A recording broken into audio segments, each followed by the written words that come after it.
Market లో invest చేసి మీ డబ్బులు డబుల్ చేసుకోవాలనుకుంటున్నారా? సుందరరామిరెడ్డి గారి సెమినార్ కి అటెండ్ అవ్వండి.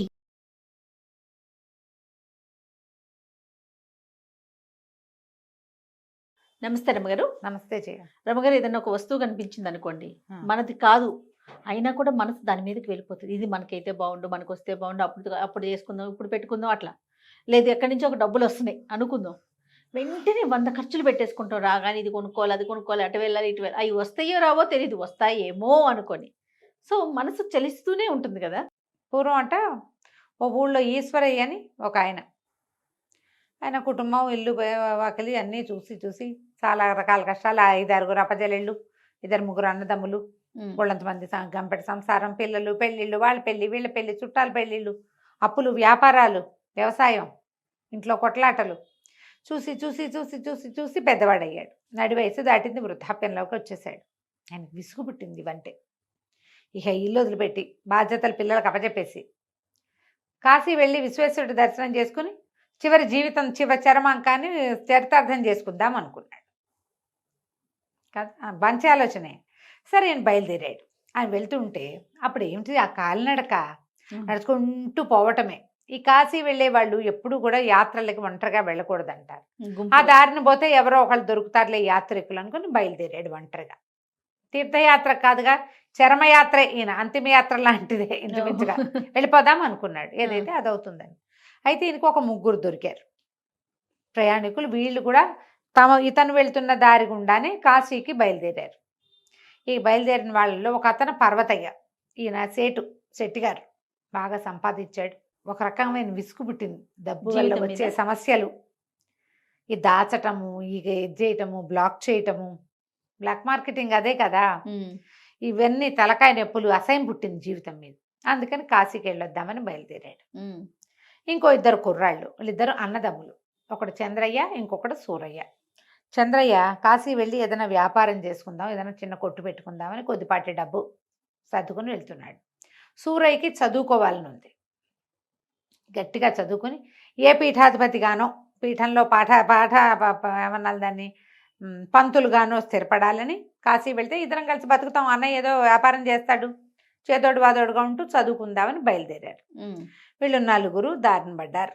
వెళ్ళారు వెళ్తుంటే ఒక అడవిలో వీళ్ళకు ఒక అస్థిపంజరం కనపడింది. ఈ ముగ్గురు కాదు, మొదట ఆయన ఉన్నాడుగా, పర్వతయ్య, చంద్రయ్య, సూరయ్య, వీళ్ళు ముగ్గురు కాకుండా మొదట శంకరయ్య గారు ఉన్నాడుగా, శంకరయ్య కాదు ఈశ్వరయ్య గారు.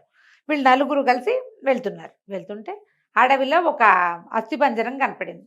ఎప్పుడో చచ్చిపోయారు ఎవరో, అంతా మాంసం అంతా జంతువులు తినేసాయి ఏమో, బాడీ ఉంది. దాని చేతిలో ఒక వజ్రం కనపడింది. వీళ్ళకి మెరిసిపోతుంది. అది పొదల్లో పడి ఉన్న శరీరం. వీళ్ళు ఎండ వెళ్ళేటప్పుడు వెళ్ళేసరికి అలా ఎండ దాని మీద పడి వెలుగొస్తుంది, రిఫ్లెక్ట్ అవుతుంది కదా. దగ్గరికి వెళ్ళి చూశారు. ఈశ్వరయ్య గారికి అసహ్యం పుట్టింది. మృతకళేబరం ఎవరిదో ఏమిటో, ఆ ఎముకల మధ్యలో ఉన్నదాన్ని చూసేదేమిటి అనిపించింది ఆయనకి. కానీ మిగిలిన 3కి ఉత్సాహం వచ్చింది. దగ్గరికి వెళ్ళారు.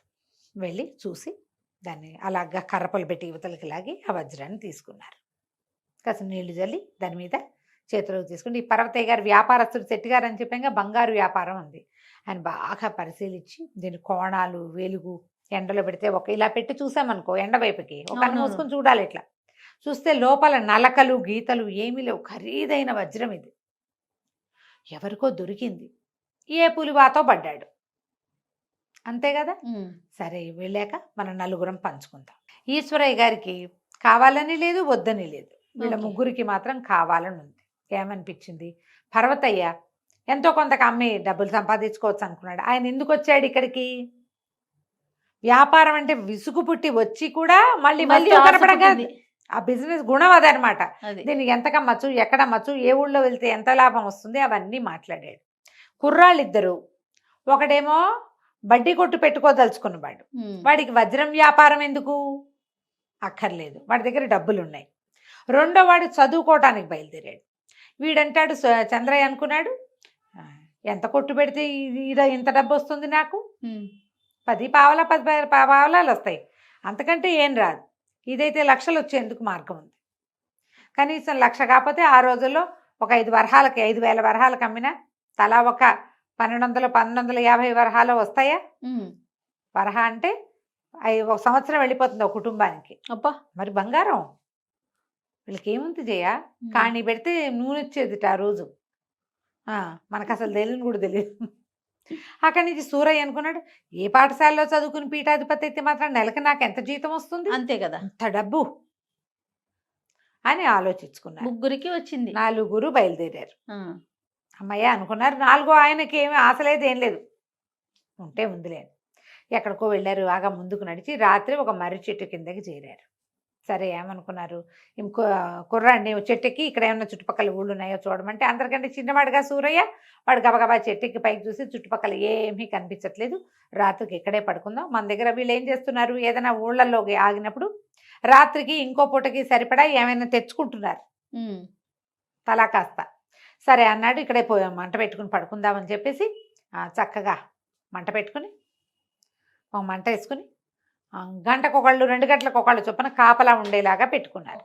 వీళ్ళు ఏం చేశారంటే 2 గంటలకు ఒకళ్ళు మెలకుగా ఉండేటట్టుగా కాపలా కాసేటట్టుగా, మరి జంతువులు వస్తాయి కదా, అందుకని ఒక 3 పడుకున్నారనుకో, ఒకడు కాపలా కాస్తాడు, నిప్పు ఎగసం తోస్తూ ఉంటాడు. నిప్పు వల్ల వెచ్చగా ఉంటుంది, నిప్పు ఉంటే జంతువులు రావు. కాపలా వాడు ఎలాగో ఉన్నాడు కదా. ఇట్లా ఉండగా ఉండగా చివరి వంతు సూరయ్యది. తెల్లవారు లేచి చూసేసరికల్లా పెద్దవాళ్ళు 3 ఉన్నారు, సూరయ్య లేడు. ఆ వజ్రాన్ని వీళ్ళు ఏం చేశారు, మర్రి చెట్టు త్వరలో పెట్టారు. ఎవరి సామాన్లు వాళ్ళు నెత్తి కింద పెట్టుకుని వజ్రాన్ని ఎవరి దగ్గర పెట్టకుండా జాగ్రత్తగా మర్రి చెట్టు త్వరలో చూస్తే త్వరలో వజ్రం లేదు. ఇంకేముంది, సరే వాడు పారిపోయాడు. ఏం చేయాలో తెలియలా. ఎరా చంద్రయ్య నీకు తెలుసండి, నాకేం తెలుసండి, నేను ఇక్కడే ఉన్నాగా, మా తమ్ముడు నన్ను కూడా మోసం చేశాడని వాళ్ళ ఏడ్చాడు. ఈశ్వరయ్య గారు కనిపిస్తుంది, చీచి ఆ చచ్చిపోయిన వాడెవడో వాడి చేతిలోంచి తీసుకున్నాము, చావే కోరింది ఆ వజ్రం, ఇక కాస్త పోయింది పొల్లు, మనది కాదు అనుకున్నాడు. కానీ వీళ్ళిద్దరికి చాలా కష్టం నిష్ఠూరం వచ్చేసినాయి. అట్లా మళ్ళీ అలాగే నడవటం మొదలుపెట్టారు. తెల్లవారాక నడవగా ఒక చోట పులిపీక్కు తిన్న సూరయ్య శవం కనపడింది వీళ్ళకి. అయ్యయ్యో, వాడి గుప్పెట్లో ఉంది వజ్రం. ఏం చేస్తారు, సరే ఏమనుకున్నారు, ఏదో జంతువులు పీక్కు తింటాయని ఆ గుప్పెలు విడదీసి వజ్రం తీసుకున్నారు. ఈయనకి ఆ శవం చేతిలో వజ్రం చూసరికి కడుపులో తిప్పింది ఈశ్వరయ్య గారికి. వద్దనుకున్నాడు కానీ వాళ్ళు వినలేదు. సరే 3 బయలుదేరారు. వెళ్ళగా వీళ్ళకి ఒక ఊరు తగిలింది. ఊళ్ళో ఒక సత్రం, ఇప్పుడు 4 కలిసి వెళ్ళేటప్పుడు మన దారి నేను పోతాను అనకూడదు కదా, ఒకే ఊరి ప్రాంతం వాళ్ళు, అందుకని వాళ్ళతోటే ఒక చోటే ఉన్నారు. 3 కలిసి ఓ సత్రంలో గదేదో తీసుకున్నాక ఈశ్వరయ్య గారు అన్నాడు, నాకు గదిలో ఊపిరాడదు, నేను బయట నడవాలో పడుకుంటాను, మీ 2 సామాన్లు పెట్టుకుని గదిలో పడుకోండి అని చెప్పాడు. వాళ్ళిద్దరు లోపల పెట్టుకుని ఏమనుకున్నారు, 3 వాటాలు ఎట్లా వేస్తామండి, 2 వాటాలు అయితే సులువు, 50-50. ఓహో, 1/3 చేయడం కష్టం, ఆట సంఖ్యలు వస్తాయి కదా, 1/4 ఈజీ.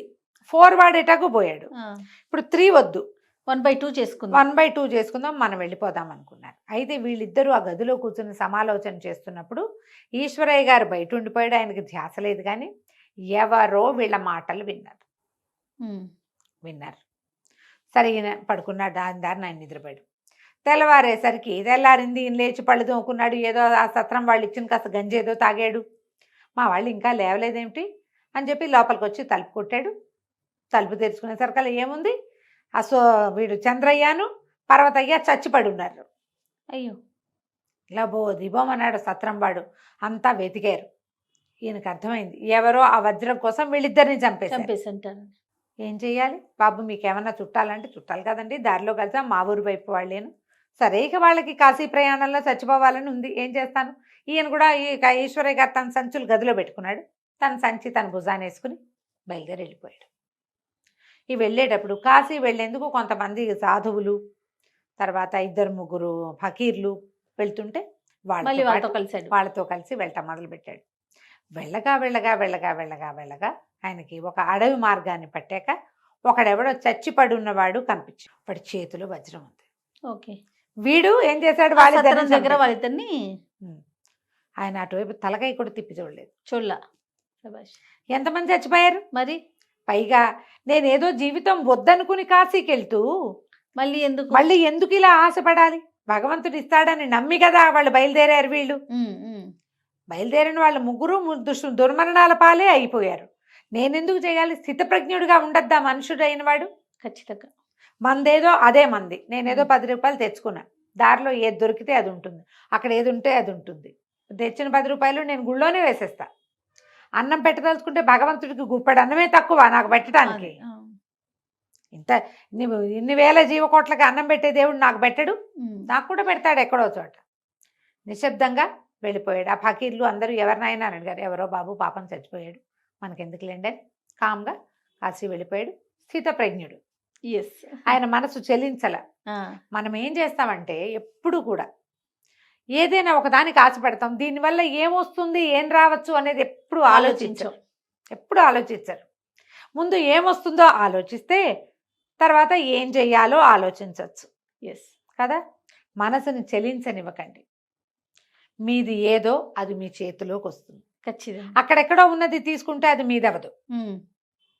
అది మీకోసం పెట్టబడలా. మీకోసం పెట్టబడేది మీ చేతిలోకి వస్తుంది. ఎవరి దానికోసమో ఆశ పెడితే దురాశ దుఃఖమునకు చేటు. చాలా బాగుంది రమ్మగారు. నమస్తే. నమస్తే.